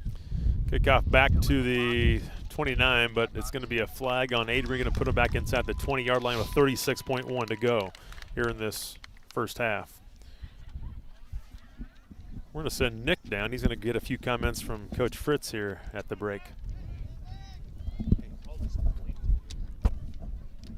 So number 22, Bailey. You know, I talked to Coach Fritz before the football game, and he's just like, you know, we'll see how things are going if you're going to talk to me before I go to the locker room or after I come back out. I think we can talk to him before the way this football game has played out so far. There's a handoff. Nope, it's a fake. Kisner, Bass, a late pitch. And Rollinsbrand again. He's the end on the far side. Chases him down from behind the formation. It's a 9-yard gain, but you don't see that happen very often. Rollinsbrand will run him down from behind to make the play. A tremendous job by Rollinsbrand that time to go make that play defensively. They may not run a play. I doubt that they will run a play right now. 5 seconds left in the half, and it has been a half dominated by Mid-Buchanan. The top-ranked Dragons are well on their way to their first state championship appearance as they lead by 50 at halftime of this Class 1 state semifinal. The Mid-Buchanan Dragons lead the Adrian Blackhawks 56-6. What a half for the Dragons. They scored a touchdown on every possession of the first half. This is an Adrian team that gives up only 13.9 points per football game, and they give up 56 in the first half. The most they've allowed all year long was 36 in a win over Crest Ridge back in the second to last game of the regular season. They have given up 56 here in this football game, and it is a 50-point lead at halftime. Adrian leaving the football field. Mid-Buck will do the same here in just a second. We'll get a few comments here with Nick and Coach Fritz. We'll look at the numbers here in a second as well before we break. Coach Fritz needs a little drink before he goes to the locker room to talk to his boys and talk to Nick McCutcheon as well. And I think Nick has him. He is with Coach Fritz, and he is happy. Go ahead. Hi, Coach Fritz, 56-6. Dave and I have pretty much there, so The Marching Dragons will be performing their 2020 show entitled The Blues Brothers. Oh, now, of course, this is tempo, and I'm really proud of how in shape we are because we look really good right now and they look really tired right now, so I'm really proud of the way our shape looks and the way we're playing. Yeah, you mentioned that tempo. That was something that Dave and I were talking about. You saw it early on, really caught Adrian off guard. That's something that you guys kind of saw on film early on, watching this team and said, hey, this is the way we can get them? We didn't do a very good job of tempo last week, I didn't think, and you can blame that on me, and that's easy to blame. But we didn't do a good job with tempo last week. We were too worried about things, and this week we just said we're going to play our style and play fast because they have the size advantage. It isn't even close, so we got to play faster than they do. Did you challenge your offensive line a little bit last week? They've looked tremendous so far. We had a nice little chat at halftime last week about being a little bit better. I thought we ran the ball really well in the second half last week, and we're doing a good job today, and TJ's running his butt off. He's doing a great job. All right, thanks a lot. Good luck in the second half, Coach. Thank you. all right. Dave, back to you. Thank you very much. Again, what a first half for Mid-Buchanan, up 56-6 here at halftime. Let's get a break. We'll come back in about 15 minutes or so. We'll give you all the numbers and get to the second half as the Dragons are now 24 minutes away from playing in their first ever state championship game. At halftime, 56-6, Mid-Buck leading Adrian here in the Class 1 state semifinals.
We continue from Mid-Buchanan High School. We're in Fawcett today in the Class 1 state semifinals. The home team and the top-ranked team in the state, Mid-Buchanan, all over Adrian here in this football game, 56-6. Welcome back, everybody. With Jimmy Taylor, Nick McCutcheon, I am Dave Riggert. So let's look at the numbers in our first half of play. And, you know, in 12-minute quarters, we talked about this all year long, Mid-Buchanan averages 484 yards per game, which is just absolutely incredible. They have 459 yards of offense in 24 minutes. 459, 318 on the ground, 141 through the air, and they've held Adrian to 130 yards of offense, and most of it came on one drive where they got the long touchdown drive, but only 5 passing yards, 125 through the air. But Mid-Buchanan, 459 yards and 56 points in just 24 minutes of football. What a first half. Again, we mentioned we were speechless, and that continues just how they played in that first half. And you could tell just talking to Coach Fritz how jacked up he was at halftime. Yeah, I don't know if Jimmy still had the camera on me or not, but Coach Fritz about tackled me with excitement after the interview was over. I mean, you can tell that. And that's not just from, like, excitement about the score or anything like that. We don't want people to misread that. That's a coach who has got a football team that's done everything that he asked them to do so far. Zach Kelly can make the tackle. Couldn't quite get Gage Harris this time on the return. Harris will be knocked out of bounds on that far boundary as the Dragons will start on defense. Adrian and their football team, they have the one drive for a touchdown. And they'll come out over the football. And if you're Matt Cochran and his coaching staff right now, you're telling your guys, just keep battling. I mean, just keep fighting. It's a running clock in the state semifinals. Just keep fighting your tails off. And be smart and be disciplined too. We saw a couple of Coach Fritz alluded to it, some late hits late in that first half, and that's the last thing that you want to see happen in a game like this. Yeah, and that's one thing that could play into Coach Fritz not playing his starters hardly at all here in this second half. I mean, some of them they just don't have a ton of kids, so some will have to play a little bit, but there's a 4-yard gain for Kisner. But I can go ahead and say it. They're going to play for state championship next week. You want all your guys. I mean, you don't want something silly to happen with maybe some extracurricular activity after a play. Right. I'll offset this time behind the quarterback Bass. Play action pass. He's 1 for 5 so far on the flag. And he picked off by Ellison. Can't quite break the tackle of the tight end, but he will get the INT at the 36-yard line. And Bass now 1 for 6, 5 yards, 1 INT. Great play by Lane, and a lot of congestion in that play right there. Yeah, I think something might have been busted on that play. And I posed the question, I think, when it was about 35-0 to you in the first half of, do you get away from your bread and butter a little bit if you're Adrian? Do you try to throw it and catch Mid-Buchanan off guard a little bit? I think we saw in that pass right there. I just don't think they can. Yeah. They are what they are. Tight end right, Ellison. He has 1 touchdown reception. Javen's thrown for 2. TJ Runyon may go over 200 yards. He will on this run. And then he punishes the defensive back, Harris. He does hang on and make the tackle at the 21-yard line for a gain of 14 yards. But he now has unofficially 207 yards rushing in this football game. And it's unbelievable. All that offensive line up front. Aaron Cochran, who's 6'6", 295, and Case Duty, who's 6 foot 240, were picking themselves off the turf at the line of scrimmage after TJ Runyon was already back. So this offensive line has really rose to the occasion here, and they're doing a tremendous job. But you said it earlier too. It's not just the O-lineman. Everybody blocking has been good.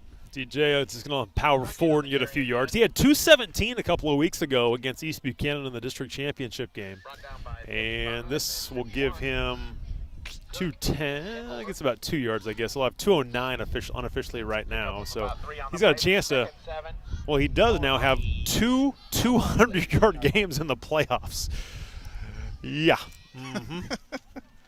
Well, and, that's another guy who just needed a confidence boost before he got to the state championship game. So you'd have everybody feeling like they had their turn throughout these playoffs. That's right. They're running the play clock as down as far as possible with this running clock. This could be a very short second half. TJ will go through a little bit of a seam. Coming over to help make the tackle that time was Aaron Cochran. Be down to the 12-yard line for a gain of about 7 yards. It'll be third down about 1. Yeah, and Cochran, we just mentioned it. And 6'6", 295, that's what they list him at, a senior, and he's out there playing with some kind of cast on his right hand. That's a big dude. That right is there. a big man playing at this level. Yeah, it is. Well, I mean, look at middle linebacker Keaton Cook, he's at 6'1", 245 at middle linebacker. And a lot of their big runs have been in the middle. Yeah, yep. 8:08 to go here in the third quarter. Javen, here's a little toss forward. Blake Hunter with blockers out to the far side. Good job by Rollins Brandt. He's going to spring it for a touchdown. Rollins Brandt, I'll tell you what, look at the difference, too, in size there. You mentioned it earlier, but just being a little gnat, getting in his way, using some power, and just springing him for a touchdown. The third touchdown pass of the football game. The first one this time goes to Blake Hunter. Yeah, Rollins on that play created a touchdown by blocking a guy who's literally 1 foot taller than he is. And the guy was so mad about it that he flung Rollins about 15 yards back after the touchdown had already been scored. Should have done that earlier in the play. Yeah, yeah. Yeah, the touchdown, the PAT is good. There's a little bit of there wasn't a scrum, just kind of some guys on top of each other, and one of the Adrian guys limps over to the sideline. But it's now 63-6 with 7:57 to go here in this third quarter, and Mid-Buck turns turnover into points. That's what they've done all year long. Again, only 3 turnovers the entire season. 3 now in this their 13th football game, plus 32 on the year. That makes a plus 33, and I think Adrian was plus 6 or 7 going in. That's just, I mean, and they're a 10-1 football team. This team is plus 33 now on the year. Well, we've been fortunate. We get to see a lot of good football teams, whether it's at the high school level, the college level, whatever. The time that we've been working together, we've seen a lot of really good high school football teams. And what they always do is they don't make mistakes. They force you into mistakes, and they capitalize on your mistakes. And that's what it's all about. And this Mid-Buchanan team does it as well as any that I've ever seen. Harris on the return. Great job by John Robinson on the return. Ball's out. Oh, did they get it back? Nope, they're going to say it was on the ground. Ball did come out. They're going to say the ground caused the fumble, but great job by John Robinson. Harris should have just let that ball go into the end zone. Didn't, but John Robinson makes him pay, and they will start at their own 16-yard line with 7.5 to go on our running clock here in this state semifinal game. 63-6, Mid-Buchanan. Dragon football brought to you by Wheeler's Drywall, also by Ellison Oxshire Architects, by Farmers Insurance Agent Christy Anderson, by Jay's Convenience Store, by Agency Concrete Construction, and by Shelter Insurance Agent John Anderson. We'll mark it now at about the 13, actually. First down 10 for Adrian. 7:10 to go here in the third quarter. Split backs behind Bass. Give to Bailey, who has over 100 yards in the football game. Bounces the outside and stays on his feet. He's got a little power. He's almost like a dragon because he's not the biggest guy, but he's got a lot of power and shiftiness, and he would fit right into this football team. But he is a talented freshman. By the time he gets to be an upperclassman, he's a name to be watching out for here in the state of Missouri. But he's talented. He's over 100 yards. Yeah, absolutely. They found something with him. Late in the first half, they kind of didn't go to him a lot early in the football game, but he got going a little bit late there in the first half and has a good run here to start the second half. Second down 2 from their own 21-yard line. 6.5 to go in the third. We'll go with a couple of wings this time. Hand off to Kisner. He's got a first down. Pile moves. Cage Burns and some others there to make the tackle. Get down to about the 26-yard line, so 5-yard gain. He's been held to 30 yards on 12 carries, just nothing up the middle with their battering ram back, the guy that, again, tries to pound the middle. Yeah, and really a guy that to me, looks like the kind of guy that would be a kryptonite to this style of football team that Mid-Buchanan is, but they've done a great job against him today. 5:50 left here in the third. Back to pass Bass. The 1 for 6, going to sling in the flat, and it's going to be Talley. Does he make the catch? I'm going to say he did make the catch. Looked like he might have been bobbling that thing as he was going out, but he was kind of, the official was shielded kind of by the play. Yeah, and that's, I think you saw most of the Mid-Buchanan defense that was over there all saying incomplete, because I think they had a little bit better view of it, but hey, that's the way the cookie crumbles in high school football. 5-yard gain is all it was. Second completion, just 10 passing yards in the game for Colton Bass. 63-6 Mid-Buck. Most of the starters still out there. A few subs out there, and a great play. Cage Burns locks him up. In the backfield immediately was Rollins Brandt again. A tackle for loss for 2 that time. Cage Burns gets credit, but good job by Rollins. Yeah, Rollins got off of a block of a much bigger offensive lineman once again and made the initial contact, and Cage there to clean him up. Cage, man, what a heck of a ball game he had last week on defense. They're down about 7 yards to go from their own 29-yard line. 4.5 to go already. We're down to 4.5. Here's Hunter Bailey, runs into his lineman, has a first down across the far hash mark out near about the 44-yard line. That's a 15-yard gain. He's had a big day going. It's not going to result in a win, but he's got 124 yards with 4:20 left here in the third quarter. Yeah, good-looking play there. They had the linebackers for Mid-Buchanan fooled. They all went to the offense's right, play designed to go to the left, so Bailey had plenty of room over there. You know, if they could have established a couple of drives early in this game like this, I don't think it changes the outcome, obviously, but, I mean, it changes probably the course of this game. If they could have had some success and moved the chains and ate some clock up and not let Mid-Buck get in a rhythm like they did after 4 consecutive 3-and-outs, it probably could have changed the trajectory of this football game a little bit. Yeah, as we've seen all season, this is a team that definitely feeds off of momentum, and as goes the offense, as goes the defense, and vice versa a lot of times. So, yeah, I think if Adrian had been able to put together drives like this, it could have been a tighter game. Second down 6, another handoff to Bailey. Boy, he lost the ball up in the air, almost like an interception. Guess who? Yeah, Caden Bailey. It'll be a fumble recovery as Hunter Bailey, trying to fight for yards, just loses it up in the air. Bailey right there, free safety, has 8 picks.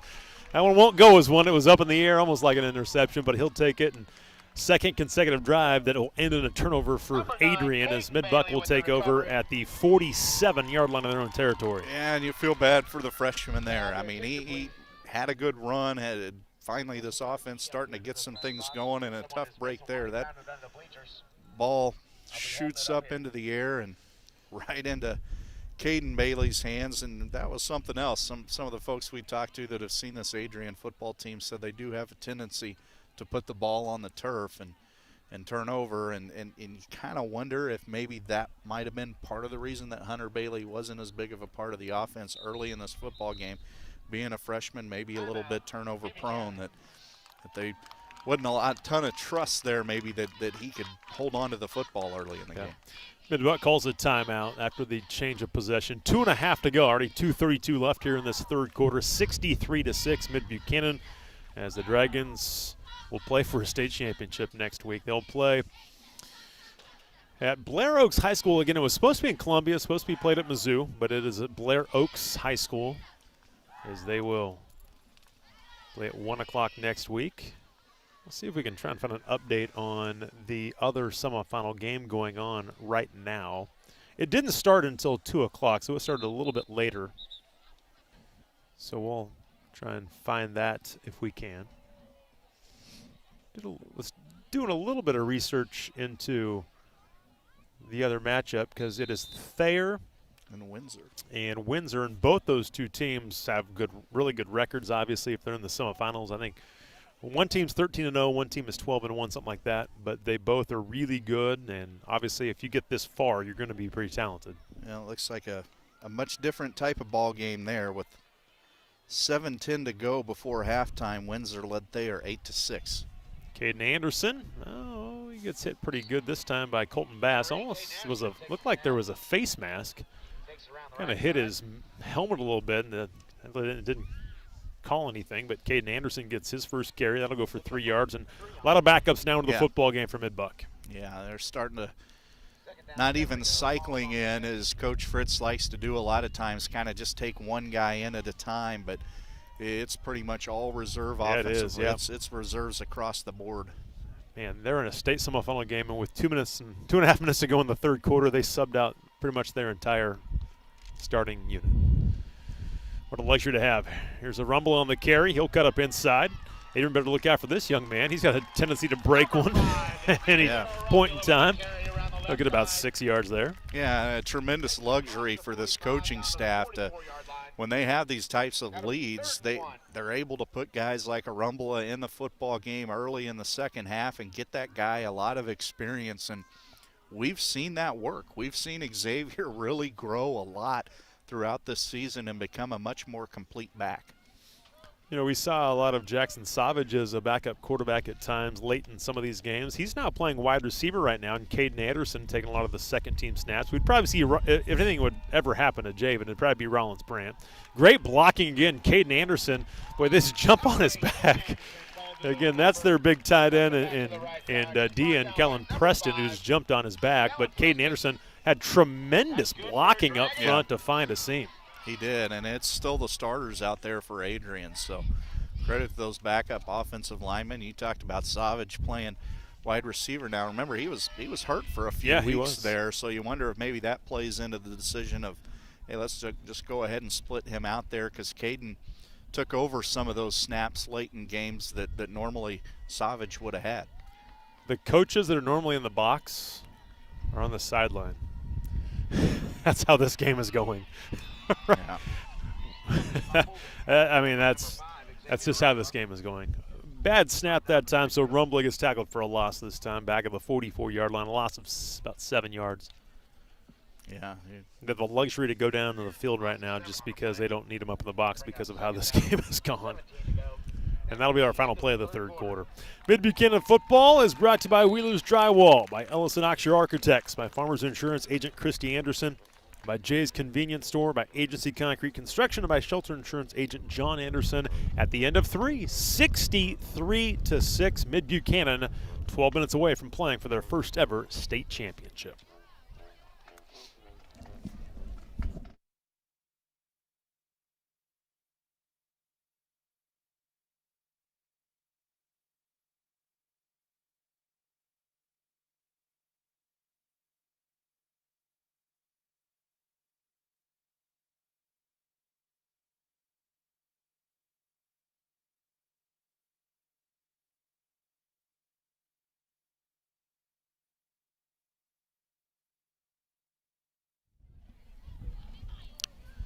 We are set for the fourth quarter of play in this Class 1 state semifinal game, and some of the coaches have their headsets off. Yeah. Along with Nick McCutcheon, Jimmy Taylor, I am Dave Riggert, and now a fumbled snap. Do not be the fourth turnover. I think it's going to be. It was up and around and all over the place. Just a bad snap that time, bad exchange, and it is a turnover, the fourth turnover this season on Mid-Buchanan. And the Dragons give it back to Adrian as they take over just shy of midfield. Well, and that's certainly in the course of this game, not that big of a deal, but out of a timeout, you turn the football over. That's frustrating for coaches. Is the result is not in question in here, but you are still coaching to get these guys that are on the football field right now experience and teach them, and you call a timeout and then turn the football over. Not good. 11-11 to go here in the fourth quarter. Here is a handoff to Kisner, and not much running room again. He'll get 1, maybe 2 yards on the play. Wade Stanton will come out. Land leader is back into the football game, but a lot of reserves there, and a good job by the interior D-line that time, not to let Kisner get much. Yeah, they got some pride. They want to get in there. They didn't get to play last week, Dave. That's right. First time all year, really. Nathan Hyde at middle linebacker right now helps make the stop. I'll give him just about a yard, Kisner, that time. Bass play action pass. Let's go to Dupo. He's got a man wide open but missed him. Now he'll scramble, and Zach Kelly will try and run him down and force him to the boundary. He had his tight end wide open. Preston had his hand up. Arumbala, I'm not sure if he was supposed to cover him or not, but he ended up covering him. But he was wide open at first, almost like Lane Ellison's touchdown from his tight end spot, just right down the seam. But even on that play, didn't have a ton of time to survey the field and try and find the open receiver. Yeah, and I think that's one advantage that this D-line has, whether it's the starters or this group that's in there now, is the athleticism. They can get off the football so quick but they get a lot of penetration a lot of times just from that. There's a toss to Hunter Bailey, and he loses the football. It's recovered behind him back near the original line of scrimmage. Second time the freshman's coughed it up in just his last couple of carries, and now it'll be a 4th down. He had an easy first down, and I'm not really sure if he was just switching arms and it popped out or what, but it'll be a gain of 1 after all of that, and it'll be a 4th and about 3 yards. Yeah, that thing just squirted out with no contact, and Adrian fortunate to still have the football and pick up a yard and put themselves in a 4th and somewhat manageable. 4th down and about 3 yards, 3.5 yards to go now. Colton Bass under center, 1 receiver each way, split backs behind him. It's going to be Kisner on the carry. He will have a first down. Good job of the offensive line to move the pile that time. You know, one thing as I'm looking at the at stats and everything like that, I'm very surprised that Colton Bass, that scramble there, was only his 2nd run of the game. The first one was the touchdown from an inch out. So he has 2 carries, 6 yards. He's a guy with over 800 rushing yards. You look at him, he looks the part like a good-looking athlete that can really run. And he has this year. Not in this game, though, at all. Yeah. Not even tried, even on the options. And now he'll pitch it out, and that's been part of the play. Hunter Bailey, a rumble is going to force him to the boundary and use that out of bounds on the near side as the 12th defender. But he just has not been a part of the offense as far as the run game goes. Yeah, the thought crossed my mind earlier in the first half as well. And, yeah, he came in with as their 3rd leading rusher, averages 7 yards a carry, has 16 rushing touchdowns. That's the most on the team. Yeah, and even Bailey, it took a while before they really started to go to him, and then he kind of got things going and then had the fumble, and so now hasn't touched the ball as much here lately. Kisner out of the game, Talley in for him, but Bailey will be kind of that, man, he almost lost it that time too on the exchange from Bass. That time he was more of in their fullback spot. Good job defensively by Nathan Hyde, the middle linebacker, to make the tackle with Caden Anderson. And also we see Savage check out and Jacob Robinson check into the football game. So I'm guessing everybody in a green jersey today is going to see the football field, which is pretty special in a state semifinal game. Yeah, that you're going to win. Yes, no doubt. Yeah. 7:24 left here in the 4th. Running clock here in the second half. Play action pass for Colton Bass. Under pressure. Was down the sideline, and it's going to be caught by Preston, the tight end. That was not even intended for him, I don't think. He came from the middle of the football field, jumps up, and he has tremendous size at 6'6", goes up and grabs it, and a good catch. And you almost, if you're Adrian, maybe do that more with him, just throw it up to him. Yeah, I think that's a senior right there that saw that ball was maybe going to be intercepted, at least incomplete. So he just screamed across there and went up and pulled it down and sets his team up with a good scoring chance here. From the 2-yard line, Kisner back in the football game. Do they go to the senior, and he will fight, stretches out, and it looks like he's in. He is in. Touchdown Adrian with 6.5 to go here in this 4th quarter. It is 63-12 now. Adrian gets on the board. And give your senior, it's been around for this program, and it's a program that has been really good the last couple of years. They've had a lot of success. And obviously they have not been able to go real deep into the postseason as well. They haven't been able to play for a state championship. But, again, they've had some really good football teams the last couple of years. And they had a 10-win team a couple of years ago. They were in double-figure wins last year as well. PAT this time is up and in. It is 63-13 with 6:38 to go here in the 4th quarter. Mid-Buchanan lead, 63-13. Mid-Buck, we can start to talk about it, I think, right now. They are going to play for a state championship next week. Now, this has been the goal. I mean, this team had a below 500 record 2 years ago when these seniors were sophomores. A couple of seasons ago, they were under 500 in the regular season. They were a team that was just kind of middle of the pack in the KCI. Just, they were solid, but kind of they made some strides. They had 1 win 3 years ago. In the second quarter right now. And then all of a sudden they get 4 in the regular season, but then they go on their playoff run. I think they were 5-4 in the regular season. They go on a playoff run and get 4 wins, get up to 9, and play in the semifinals and are a 2-point conversion away from playing for a state championship. And then last year they did what they did and got back to that semifinal game. And it's been building these last few years, and to be able to now have these seniors play for a state championship when they had such a rough freshman campaign. And obviously not a lot of them played. Javen was a starting quarterback, but not a ton of them played. But they were on that football team, and they had to kind of endure that season. But now they're going to be playing for a state championship. This is pretty sweet for these guys, no doubt. Yeah, it really is, and to see the way the community has got behind this football team, because it wasn't just these guys' freshman year. I mean, this is, we'll say it, I mean, this is a school that they just have not been good at football really almost ever. I mean, the year before Coach Fritz took over, they were 0-10. Yeah, Coach Fritz and his staff have said, hey, look, the losing's over. We're not going to do that anymore. We're going to do what we got to do to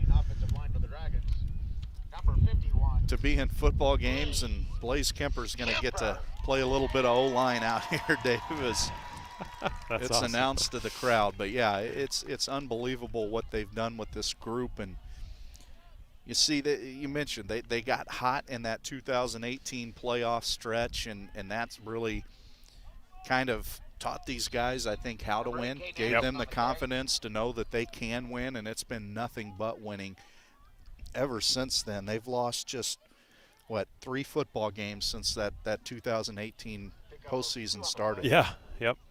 Caden Anderson with the carry after a touchback, and there's a flag that'll move it back. There's a illegal formation by the Dragons. Didn't have enough guys in the line of scrimmage.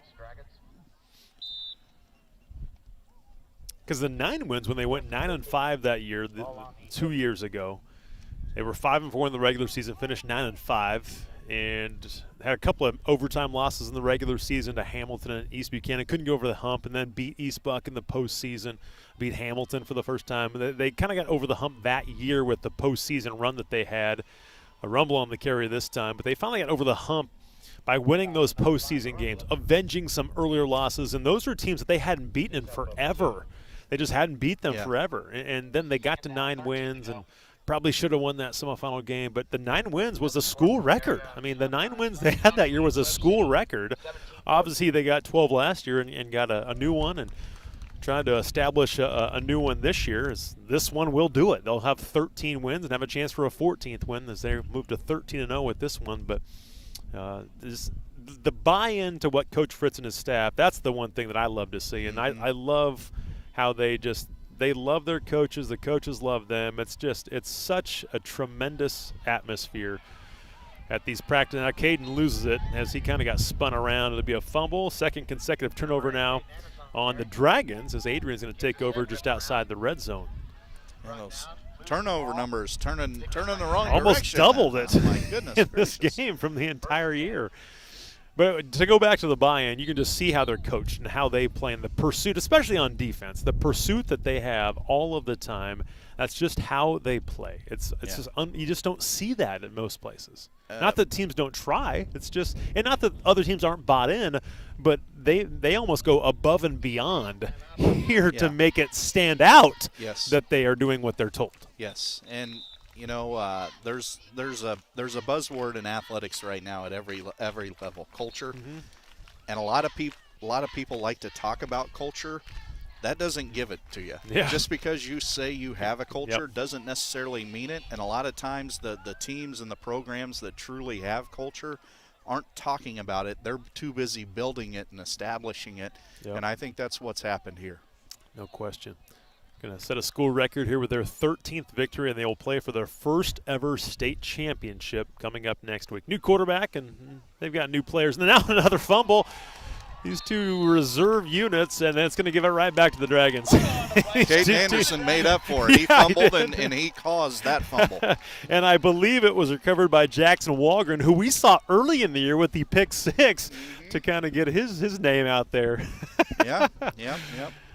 We've been able to see about this entire roster play football this entire year, and they've all contributed in one way or another, whether it be on the practice field, whether it be in the second halves of these games, whether it just be on the sideline helping the first string out. I mean, it's just their numbers aren't huge. They've got 30-some guys. It's not a huge football. They've had bigger numbers at times, but if this was a 3 or 4 or 5A football team late in this game, we'd really have to be going to our rosters to call names for you. But we're so used to seeing all of these guys play from the first man to the last man on the roster that And that's it's incredible. That's how you build that culture that we're talking about. Everybody's involved.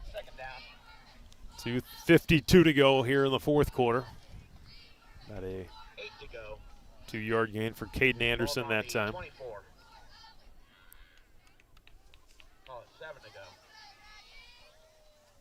What did you say the score was in the semifinal? Thayer was winning? Well, Windsor was up, but Windsor. I'm pretty sure I just heard a PA announcement that Thayer has the lead now. Okay. So I think still not quite halftime. And again, that game started an hour later, so that's why it's got quite a bit left. Rumbala, not much running room. He'll lose a little bit of yardage, lose a couple yards. Brought down by number 23. And they've still got all their starters still on defense. Had some subs out there the last time when they fumbled, but they've still got all the starters out there on defense. 2:09 to go. Just a few more plays left here in this semifinal game. Yeah, it looks like the last update that I can find, 5 to go before halftime, and Thayer was up 12-8 over Windsor. So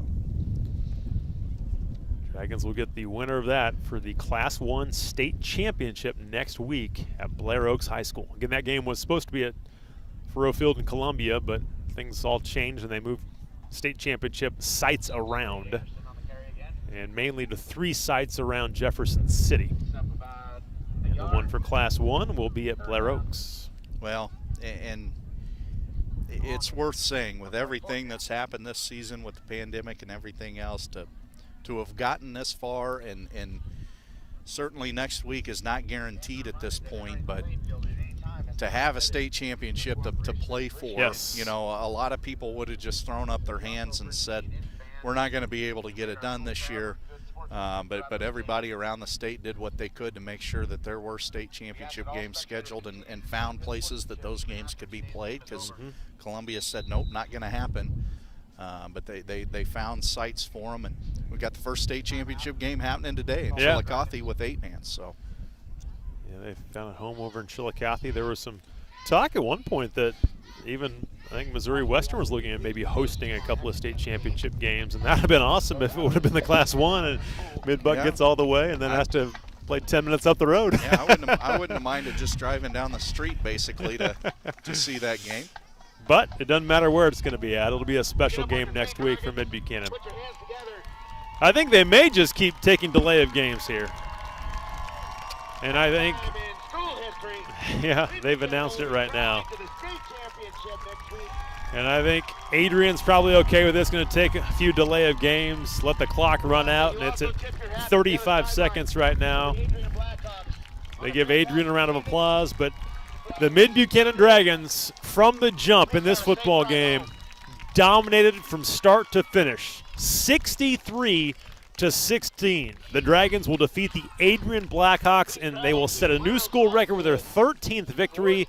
And for the first time in school history, they will play for a state championship coming up next week. 63-13, the final score. This magical carpet ride for the Dragons continues. Yeah, it's amazing, Dave. It really is. And so proud for all these guys and for this community that's endured a lot of losing football and a lot of football that, you know, they weren't just losing games. I mean, it wasn't even close there for a lot of years. And to get to this point and to now expect to win, and I know this means so much to Coach Fritz and these players. So many of these players had dads who played here and didn't win a lot of football games. Very, very special for them to get over this hump and just one first ever after another for this program, and they've accomplished another one here today in very impressive fashion. I mean, I just can't tell you how impressive this effort was. This is a team that in Adrian that's really good. I mean, and they made them look like a KCI team that's 2-8. I mean, I mean, it looked like a regular season game in Week 7 that there's this ho-hum, here we go, we're going to win this game easily from the jump. And what a performance. This was such a dominating performance. You don't see this in state semifinals very often. And for them to do this is a perfect way to have momentum going into next week, because if they struggle in a game and barely win, and no matter, again, if you're playing for a state title, it's going to be great. But I think they've got tremendous momentum now from what they did second half of last week and this week going into their game next week. Yeah, they absolutely do. And Yeah, it's just we said it all season long that if there was a team that could beat this team, we can't wait to see them. And it certainly was not Adrian today, and you got to believe that either of the two next week, it might not be them either. But man, it's unbelievable what this football team has done all season long. And it needs to be said again. We talked about this quite a bit, I feel like, early in the season and haven't gotten back to it. Coach Fritz doesn't want to win football games like this. Yeah. You know, he's not a guy who wants to average 60 points per game, but because he has coached these guys so well, he and his staff have coached these guys so well, they've got them so well prepared, that's just the product of what they're doing. They do things so doggone well that they can't help but score 60 points a game. Yeah, it's not like they're trying. It's just this is what it is right now, just because they're so dominant. I mean, this is not suburban Texas football. I mean, it's still 1A Northwest Missouri football. They're just so efficient at it that they score like those big schools down in Texas do. Yeah. We're going to end with over 500 yards of offense again. Got some smoke bombs going off over there. 506 yards unofficially. Here's some individual numbers for you. Javen Noyes, 6 of 11.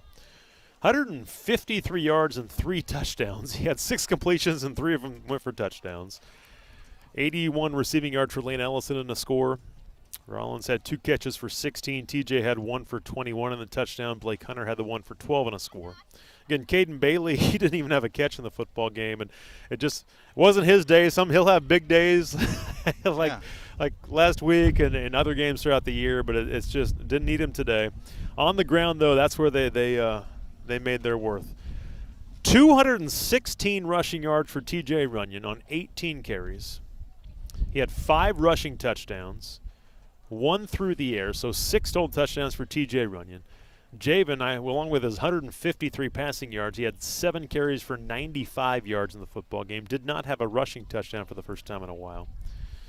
Butch Walters had a couple of carries for 16 yards and a score. Caden had 5 carries, 15 yards. But again, TJ Runyon, 216 rushing yards and 5 touchdowns on the ground. And Javen goes for 248 total yards in rushing, passing, and 3 TDs. So those two lead the way. Again, those are their bell cows, and obviously they had big games last week. And as those two go, again, they have got so many weapons, but as those two go, this team really does go. Yeah, it really does, and that's important.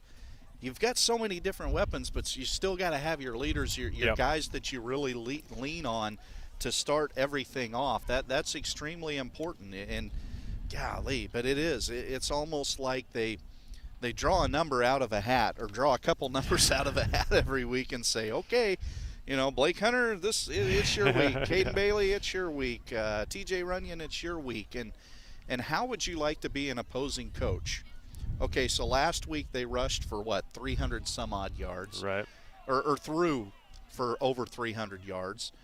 Javen's 22 for 27, and this week it's all on the ground. So you got all that, and you're like, I don't know what to prepare for. How do we do this, Coach? No doubt.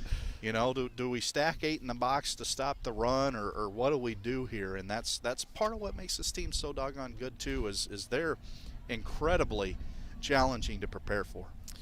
Again, final score 63-16. The Mid-Buchanan Dragons defeat the Adrian Blackhawks, and they will play for a state championship next week for the first time in school history. That'll be at 1 o'clock. We will have it for you, as always, here in the Dragon Sports Network through Misha TV. We will have it for you coming up next week. 1 o'clock kickoff with either Thayer or Windsor. Windsor was leading in the second quarter of that football game. But, again, 63-16, the final score today.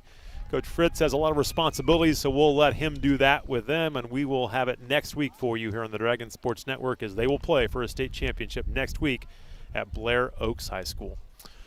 For Jimmy Taylor, our tremendous cameraman as always. Great job as always, Jimmy. For Nick McCutcheon, thank you very much as always, Nick. Great job. I am Dave Riggert. Thank you for watching today. It's been a pleasure all year long to call Dragon football as they will play for a state championship coming up next week. Congrats to Coach Fritz and his staff as they are now 13-0 on the season. So long, everybody.